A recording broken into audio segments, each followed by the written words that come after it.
icyo kwitaho. Gusubira inyuma ni kwabura kuzanira urupfu, kujya mbere kuzana gutinya urupfu, ariko hirya yarwo ni ubugingo budashira. Noneho ndajya mbere. Amagambo Kristo yabwiye ngo banamutiringira ubwo bahuraga nawe basubira inyuma, bavuga yuko ku musozi hari ibiteye ubwoba, ko hari intare ziziritse batinye kuribwa nazo. Paje ya 44 muri volume ya mbere y'Umugenzi. Kandi yumvaga amajwi ateye ubwoba n'ibimugenda iruhande bigenda bigaruka.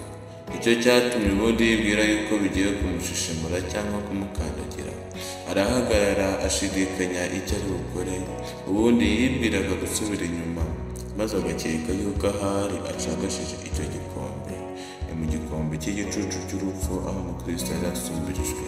Nyuma yibuka yuko yakize akaga kenshi, yigira inama yuko gusubira inyuma kwamuzanira akaga kuruta ko kujya mbere.